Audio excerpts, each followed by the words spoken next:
Este video es una investigación formal sobre el momento exacto en que una idea pasa de cuestionable a póstuma. Estamos diseccionando 10 historias verdaderas de individuos que apostaron contra la lógica básica y perdieron espectacularmente. Para propósitos legales, considera esto un video instructivo detallado sobre cómo no ganar un premio Darwin. No seas un héroe. 1. Aurelio y la cruzada germicida. En la guerra interminable contra los gérmenes, la mayoría de nosotros nos armamos con gel antibacterial y la ocasional regla cuestionable de los 5 segundos. Pero para un caballero en Guadalajara llamado Aurelio, esto no era una guerra, era una cruzada. Y él era su caballero más celoso. Toda la existencia de Aurelio era un ballet meticulosamente coreografiado de evitación y esterilización. Veía el mundo microbiano con un nivel de paranoia usualmente reservado para espías de la Guerra Fría. Viendo cada perilla de puerta como un peligro biológico y cada apretón de manos como una invitación a la plaga. Un día, mientras investigaba nuevas formas de purificar su templo, se topó con la magia industrial de la limpieza con vapor. Los artículos deliraban sobre su poder para obliterar el 99.9% de las bacterias de pisos, encimeras y azulejos. Un pequeño destello de inspiración, o lo que pronto probaría ser inspiración catastrófica, se encendió en su mente. La lógica era tan simple, tan elegante, que era prácticamente infalible. Si el vapor de agua supercalentado podía hacer pristino un baño público, ¿qué podría hacer por el cuerpo humano? Decidió saltarse el intermediario y aplicar esta solución de fuerza industrial directamente a la fuente de toda su ansiedad. Él mismo. No solo quería estar limpio, quería estar autoclavado. Así que Aurelio adquirió no una, sino 3 máquinas de vapor comerciales de alta potencia, del tipo usado para desengrasar bloques de motor. Luego eligió su arena, un baño pequeño y mal ventilado que procedió a sellar herméticamente con toallas y cinta adhesiva, asegurando que ningún vapor asesino de gérmenes pudiera escapar. Estaba transformando su baño en un sauna personal, pero con el ambiente sutil de una olla para langostas. Entró, cerró la puerta con llave y encendió sus instrumentos de purificación. Al principio, debe haberse sentido como el día de spa más lujoso de su vida. El aire cálido y húmedo lo envolvió, y prácticamente podía sentir a los billones de invasores microscópicos gritando mientras eran hervidos hasta el olvido. Había logrado la limpieza máxima. Pero conforme pasaron los minutos, la calidez placentera se convirtió en un calor sofocante y opresivo. El mismo aire que estaba tratando de respirar se estaba convirtiendo en agua hirviendo, y la habitación se convirtió en una olla de presión con él como ingrediente principal. Su plan brillante tenía una falla diminuta, que había pasado por alto en su búsqueda obsesiva de esterilidad. Los humanos no son lechada de azulejos. Estamos compuestos de proteínas delicadas que, cuando se exponen a calor extremo, hacen algo que los científicos llaman desnaturalización. Es un término educado para cocinar. Atrapado en su cuarto de vapor hermético hecho por él mismo, Aurelio efectivamente se estaba escalfando de adentro hacia afuera. Los sistemas de enfriamiento de su cuerpo fueron abrumados, luego completamente derrotados.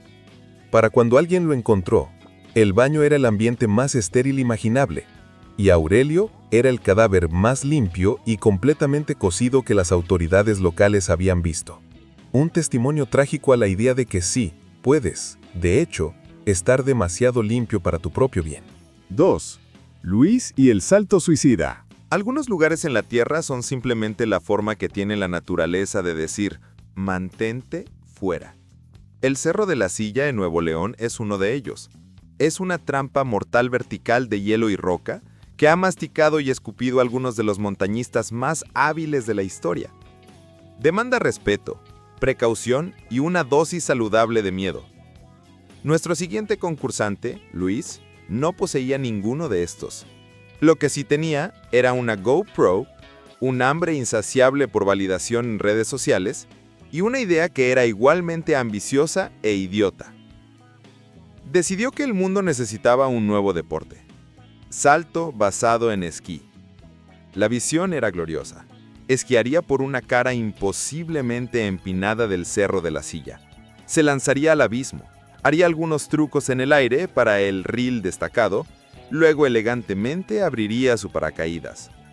Para garantizar que golpeara la rampa con la velocidad de un tren de carga, pasó horas en preparación, aplicando meticulosamente una mezcla especial de cera a sus esquís.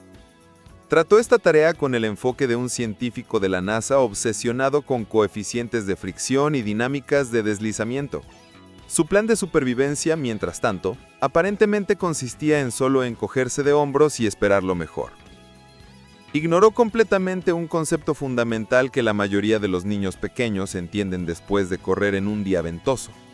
Velocidad más aire frío equivale a aire realmente frío. A la altitud desde la que saltaba, el factor de enfriamiento por viento que estaba a punto de crear haría que un vórtice polar se sintiera como una brisa tropical gentil. Vestido para agilidad, no para supervivencia ártica, Luis clavó el lanzamiento. Se disparó del borde del acantilado, un misil perfecto de equipo de esquí fluorescente, y por unos segundos fue una leyenda en su propia mente. Era un pájaro, era un dios. También se estaba congelando instantáneamente. El viento golpeándolo a más de 130 kilómetros por hora no era solo frío, era una fuerza física que instantáneamente robó a sus manos todo calor y sensación. Sus dedos, que necesitaría desesperadamente para la parte de no morir del truco, pasaron de dígitos humanos funcionales a garras congeladas inútiles en el tiempo que toma decir hipotermia. Llegó el momento de la verdad. Era hora de jalar la cuerda de apertura. Su cerebro envió la señal urgente, pero sus manos ya habían abandonado la conversación. Estaban completamente sin respuesta. Dos bultos de carne congelada que agitaba inútilmente contra su propio cuerpo. Podía ver la manija. Sabía lo que tenía que hacer, pero era físicamente incapaz de hacerlo. Había pasado tanto tiempo asegurándose que sus esquís fueran rápidos, que olvidó asegurar sus manos funcionaran al final del viaje. Ejecutó un vuelo impecable e impresionante, directo al ril destacado del más allá, finalmente impactando el fondo del valle y probando que incluso los esquís perfectamente encerados no pueden ayudarte a deslizarte más rápido que la parca. 3. Marco y el meteorito humano. ¿Es un truco adrenalínico siquiera un truco si no obtienes 1 millón de vistas en línea? Esta era la pregunta filosófica que atormentaba a Marco, un saltador base que sentía que simplemente precipitarse hacia la Tierra ya no estaba consiguiendo los clics de antes. Necesitaba innovar, necesitaba espectáculo. Así que se encerró en su garaje y emergió como el autoproclamado inventor de la experiencia del meteorito humano. El concepto era simple, una obra de genio mercadotécnico puro y sin adulterar. Modificó su traje de alas con un número ridículo de luces LED estroboscópicas de alto lumen y una serie de latas de humo. Su plan era realizar un salto nocturno, iluminándose como un final del 15 de septiembre que hubiera ganado conciencia y deseos de muerte. Imaginó el metraje, los artículos de noticias, el estatus legendario. Pasó semanas perfeccionando el aspecto, calculando duración de humo y vida de batería para máximo impacto visual. En lo que no gastó ni un segundo fue en una simple prueba en, digamos, su sala oscura, para ver cómo se vería este espectáculo cósmico desde la perspectiva del tipo amarrado en medio de él. En la noche fatídica, Marco se paró en el borde del acantilado, listo para su gran debut. Presionó el interruptor maestro y su traje rugió en la vida en una erupción cegadora de luz y humo. Saltó a la oscuridad y, para cualquiera viendo desde el suelo, fue una obra maestra absoluta. Un orbe brillante pulsante de luz, arrastrando la cola de un cometa de humo, se encendió a través del cielo nocturno. Era hipnotizante. También era una falla de diseño catastrófica. Desde el punto de vista de Marco, el mundo instantáneamente dejó de existir. Las mismas luces destinadas a hacerlo visible a otros habían convertido su propio casco en una cámara de tortura de fotones puros y sin adulterar. Estaba completa y irrevocablemente cegado. Sus retinas, que no fueron diseñadas para mirar directamente a una luz de aterrizaje de aeronave, colectivamente habían tirado la toalla. Estaba volando sordo, mudo y, más importante, ciego.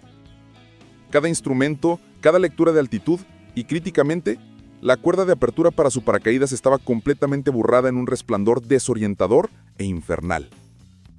Se había vuelto tan obsesionado con crear un espectáculo inolvidable para otros que se había vuelto incapaz de ver nada en absoluto.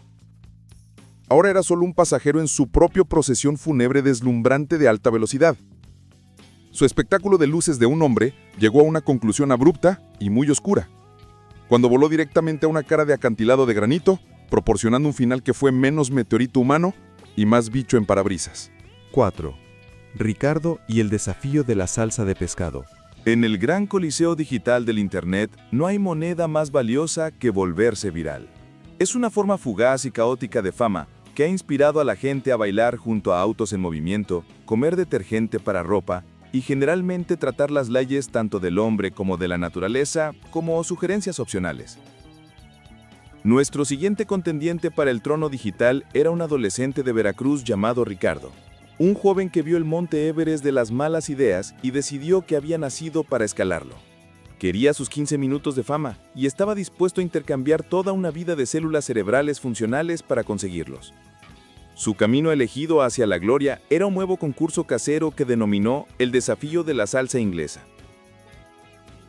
Para los no iniciados, la salsa inglesa no es una bebida, es un condimento forjado en las profundidades del Mordor culinario.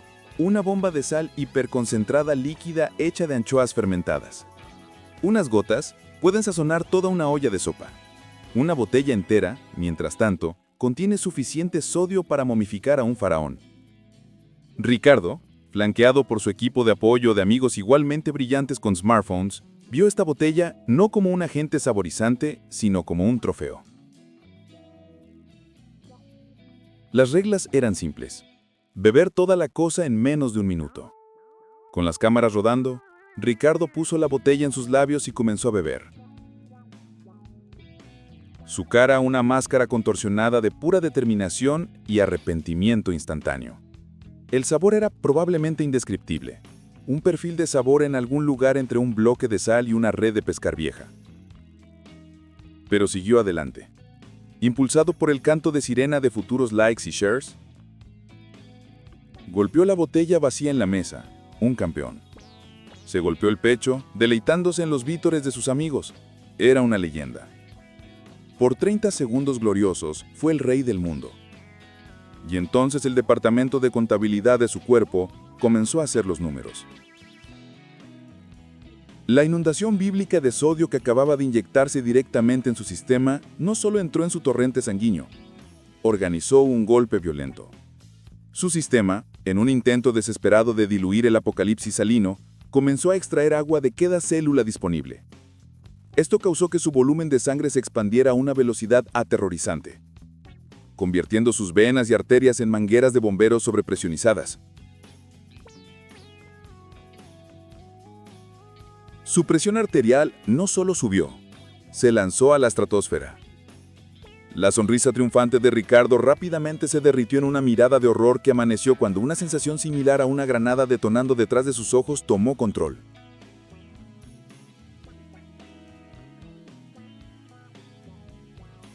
Los delicados vasos sanguíneos en su cerebro, que están diseñados para manejar el estrés de un problema de matemáticas difícil, no un tsunami de jugo de pescado fermentado, simplemente se rindieron. Explotaron. Se desplomó. La víctima de una hemorragia cerebral autoinfligida alimentada por condimentos. Ricardo de hecho se volvió viral. El video fue un éxito, pero la fama que tan desesperadamente anhelaba fue disfrutada solo por sus amigos sobrevivientes, que ahora tenían una historia precautoria que era mucho más efectiva que cualquier conferencia de clase de salud. 5. Tadeo y el guardián del bosque. Existe cierto tipo de activista ambiental cuya pasión es igualada solo por su completo y total desapego de la realidad práctica. Conoce a Tadeo.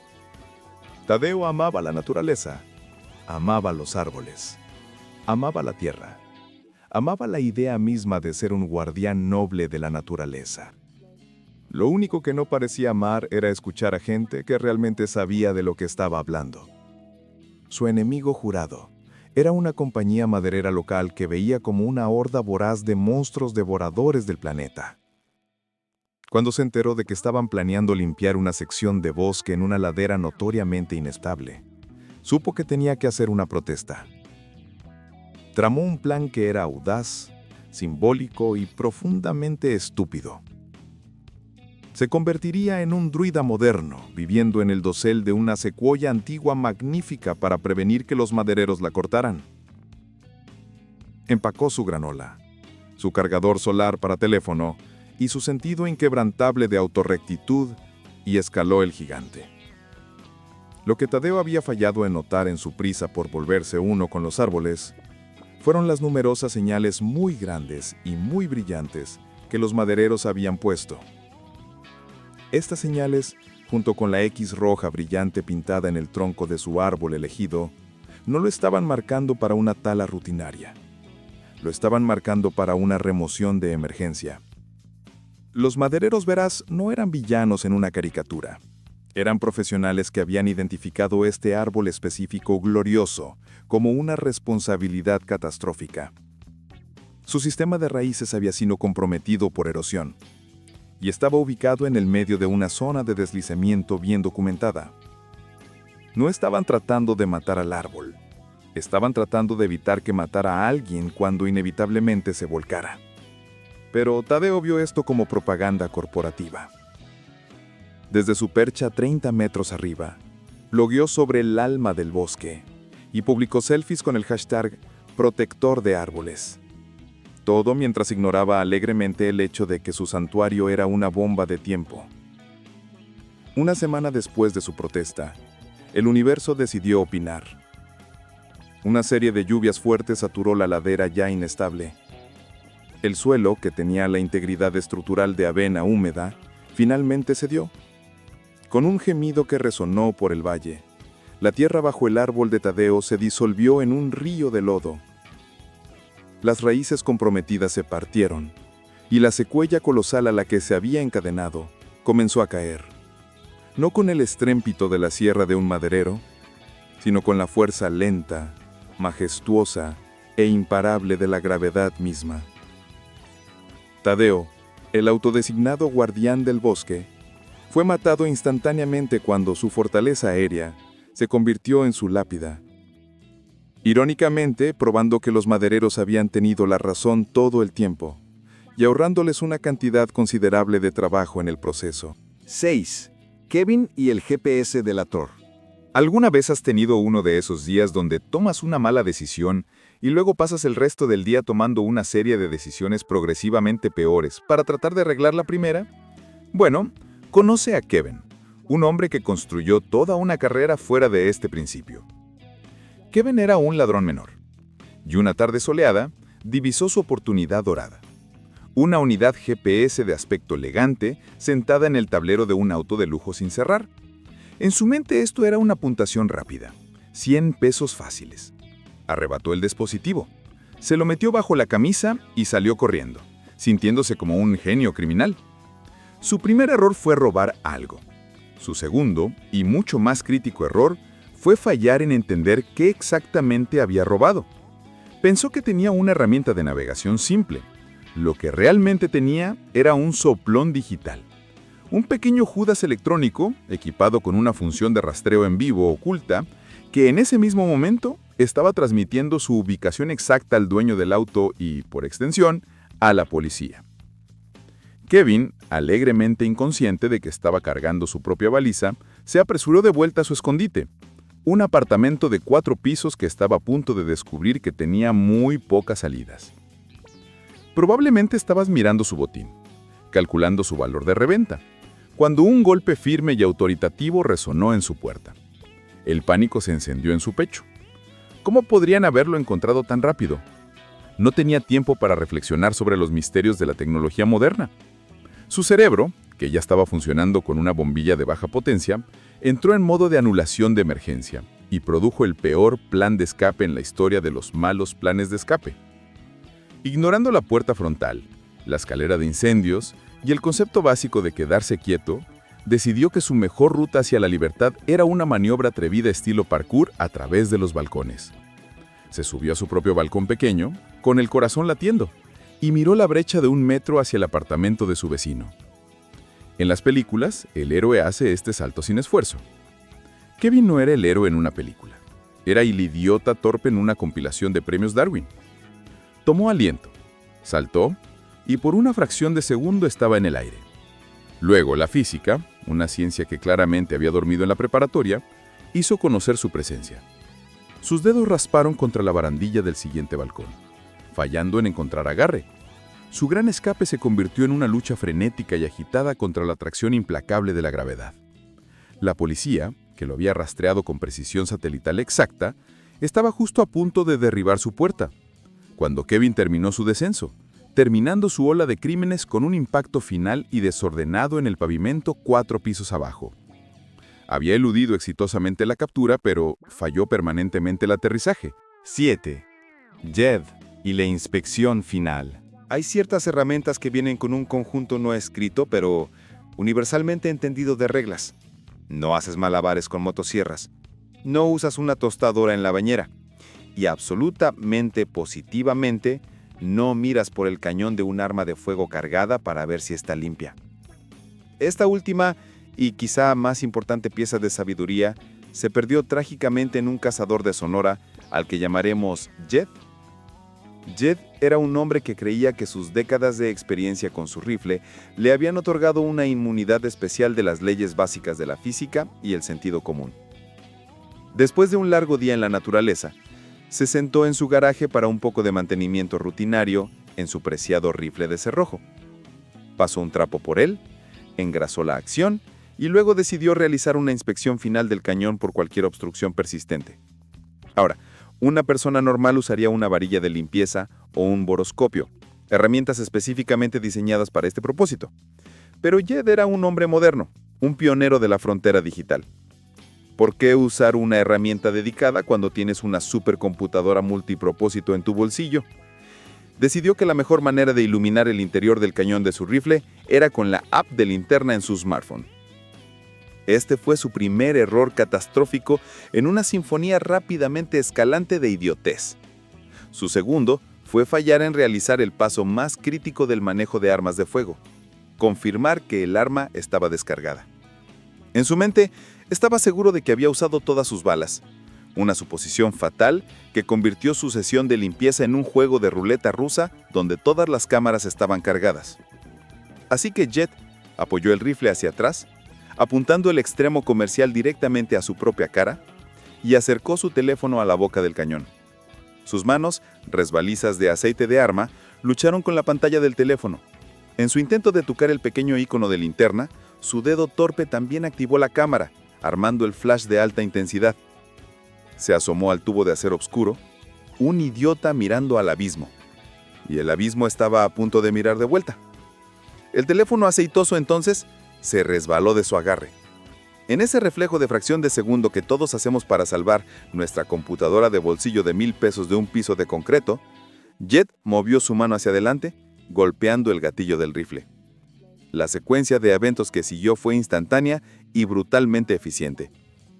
Una señal electrónica microscópica disparó el flash de la cámara, y una acción mecánica ligeramente más robusta disparó la bala calibre .3006 aún en la recámara del arma.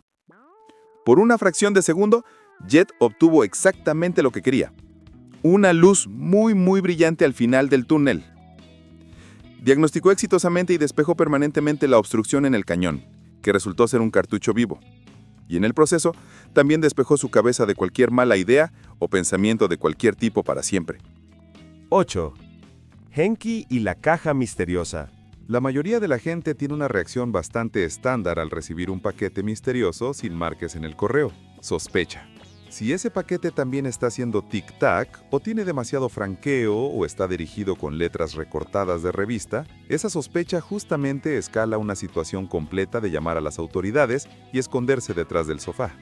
Un hombre en Tijuana llamado Hank, sin embargo, operaba en un nivel diferente de curiosidad, uno que bordeaba un deseo de muerte. Cuando una caja de zapatos extraña y pesada sin dirección de remitente apareció en su puerta, no llamó a la policía. Al principio, la empujó, la olió, la sacudió suavemente. Cuando falló en revelar sus secretos, finalmente concedió que esto podría ser un trabajo para los profesionales. Esta fue la única buena decisión que Hank tomaría ese día.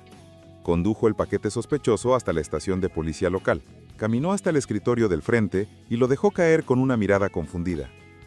El sargento de escritorio, un hombre que había visto su parte justa de tonterías, inmediatamente reconoció el potencial para un día muy malo. Calmadamente evacuó el vestíbulo y llamó al escuadrón de bombas, tratando la situación con la gravedad que merecía. Los oficiales acordonaron el área y comenzaron su examen cuidadoso y metódico. Aquí es donde la paciencia de Hank, un recurso que aparentemente poseía en cantidades microscópicas, se agotó. Tenía lugares que estar, cosas que hacer, y estos empleados gubernamentales de movimiento lento estaban tomando demasiado tiempo para resolver su pequeño misterio. Los vio manejar la caja con extremo cuidado, y en su mente no vio protocolo de seguridad, vio incompetencia. «¡Es solo una caja!», refunfuñó, su frustración creciendo. Finalmente no pudo soportar más. En un movimiento que dejó a cada oficial en la habitación congelado en incredulidad, Hank caminó más allá de la cinta policial, arrebató el paquete de vuelta de la mesa y se volvió hacia los policías desconcertados. Le dio a la caja una serie de sacudidas violentas y agresivas, como un niño tratando de adivinar su regalo de cumpleaños. «Entonces, ¿qué creen que es?», preguntó impacientemente, sacudiendo el contenido para énfasis. Estaba, en esencia, tratando de hacer speedrun de una desactivación de bomba, molestando a la bomba hasta que confesara. La bomba, como resultó, estaba más que feliz de revelar su identidad. El mecanismo antimanipulación dentro, que había estado esperando pacientemente a que llegara justo ese idiota, hizo su trabajo perfectamente. La explosión resultante proporcionó a Hank una respuesta definitiva e instantánea a su pregunta. El escuadrón de bombas nunca tuvo la oportunidad de ofrecer su opinión profesional, ya que estaban un poco ocupados lidiando con la remodelación violenta repentina del vestíbulo de su estación y raspando lo que quedaba de Hank del techo. 9. May y la esfera mortal. En la búsqueda implacable de la foto perfecta de redes sociales, algunas personas arriesgarán cualquier cosa. Su dignidad, su seguridad, y en el caso de una joven mujer en Ciudad de México llamada May, su existencia continua en esta bobina mortal. May era una influencer aspirante cuya vida entera era una serie cuidadosamente curada de momentos cándidos en ubicaciones impresionantes. Su filosofía era que, si un momento no era capturado, enmarcado y filtrado para una audiencia, bien podría nunca haber pasado. Una tarde, encontró lo que creería sería el telón de fondo para su magnum opus, una plaza escénica en la cima de una colina que presentaba una larga escalinata majestuosa que cascadeaba hasta la calle abajo. En el mismo borde de esta plaza había una colección de grandes esferas de piedra decorativas, cada una pesando más de 1 tonelada. Se veían antiguas, inmóviles, parte de la fundación misma de la ciudad.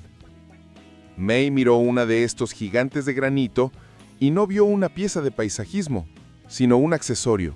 Un trono. Decidió que una foto simple parada junto a ella era para Amateus. Necesitaba conquistarla. Necesitaba estar posada en la cima de la esfera. Una mano alzada al cielo, un retrato de belleza aventurera sin esfuerzo. Lo que falló en notar fue que la esfera no estaba cementada en su lugar. Era una característica puramente ornamental descansando en una hendidura decorativa y poco profunda, mantenida en su lugar por poco más que su propio peso inmenso y la sugerencia gentil de la gravedad. Era, para todos los propósitos prácticos, una bola de boliche de 1 tonelada esperando un empujón. May proporcionó ese empujón mientras torpemente se subía a su superficie lisa y redonda. Su peso cambiante fue justo suficiente para perturbar su equilibrio delicado. Hubo un sonido enfermizo de raspado cuando la esfera se liberó de su amarre. La pose triunfante que estaba planeando se transformó instantáneamente en una lucha desesperada por agarrarse. La esfera comenzó a rodar, lentamente al principio, y luego con propósito rápidamente creciente hacia la cima de la gran escalinata. May ya no era una influencer, era un adorno aterrorizado y gritando en un instrumento fugitivo de destrucción geológica. La esfera golpeó el primer escalón y se lanzó a un viaje catastrófico destructor de ciudad que habría hecho orgulloso al equipo de producción de Indiana Jones. Rebotó por las escaleras, ganando impulso aterrizante, obliterando todo en su camino: postes de luz, carritos de vendedores, palonas desafortunadas. May se aferró a ella por su vida, su momento viral habiéndose vuelto un poco demasiado cinético para su gusto. Su viaje llegó a un final súbito y catastrófico en el fondo de las escaleras, donde la esfera finalmente encontró su rival en forma de un muro de concreto sólido. Su búsqueda por la imagen perfecta Fue un éxito de cierta manera. Las consecuencias ciertamente fueron dramáticas, pero la toma final fue menos Wanderlust y más escena del crimen, probando que la física es una audiencia que simplemente no puedes engañar con un buen filtro. 10. Antoine y el escape perfecto. Hay cierta elegancia en un atraco bien ejecutado. La planeación, el timing, la escapada impecable. Y luego está el enfoque favorecido por un ladrón de joyas francés llamado Antoine, que involucraba arrebatar un puñado de diamantes y luego correr en pánico ciego hasta que una mala idea se presentara como un golpe de genio. Después de que un robo rápido en una joyería de Polanco saliera mal, Antoine se encontró corriendo por las calles de la ciudad con la policía pisándole los talones. Desesperado, se metió por la primera puerta abierta que vio, que resultó pertenecer a una sala de exhibición de muebles antiguos de alta gama. Necesitaba desaparecer, y rápido. Sus ojos se posaron en él. Un armario masivo y ornamentado del siglo XVIII. Era una obra maestra de carpintería con puertas gruesas y pesadas, y un aire de dignidad silenciosa. Para Antoine, se veía como el escondite perfecto, una fortaleza de soledad donde podía esperar a que pasara el calor. Mientras se metió adentro y cerró las puertas pesadas, sintió una ola de alivio lavarlo. Era un genio. Escuchó a la policía pasar corriendo por la tienda, sus sirenas desvaneciéndose en la distancia. Lo había hecho. Había ganado. Esperó unos minutos antes de tratar de irse, solo para descubrir una característica de diseño crítica de la artesanía del siglo XVIII. El armario no tenía manija interna, y sus puertas gruesas talladas a mano formaban un sello hermético casi perfecto para proteger linos finos de polillas y polvo. Su escondite inteligente acababa de convertirse en su prisión personal. Su alivio inicial se cuajó en preocupación, que rápidamente floreció en terror completo. Comenzó a golpear las paredes, pero la madera gruesa amortiguó sus gritos en golpes débiles y patéticos. Luego, su mundo comenzó a moverse. Sintió el armario siendo levantado por manos invisibles. ¡Cargadores! Gritó más fuerte, pero probablemente asumieron que era solo el crujido de madera vieja. No lo sabía, pero había elegido esconderse en una pieza que había sido vendida esa misma mañana, una adquisición preciada para un coleccionista alemán adinerado, y ya estaba encajonada y programada para flete internacional inmediato. Antoine se había escondido exitosamente no solo de la policía, sino de toda la nación de México. Su escape frenético de una sentencia de 5 años le había ganado una forma de confinamiento mucho más permanente y mucho más compacta. Días después, cuando los nuevos dueños en Múnich abrieron su compra magnífica, descubrieron que venía con una sorpresa inesperada y profundamente desagradable. Antoine había logrado la escapada perfecta, tan perfecta que había escapado de todo, incluyendo el suministro local de oxígeno, probando que a veces los mejores escondites son aquellos en los que nadie piensa buscar, por muy buenas razones. Ahora para el desafío real. Cada pueblo tiene una leyenda local que casi llegó a esta lista. Esa persona cuya historia de supervivencia es un milagro de la ciencia. Sin usar nombres reales, cuéntanos la historia del subcampeón de los premios Darwin de tu ciudad natal en los comentarios. Construyamos un salón de la fama para los que de alguna manera sobrevivieron. Dale like al video si te sientes más inteligente por comparación y suscríbete para tu próxima dosis de ¿Por qué existen las etiquetas de advertencia?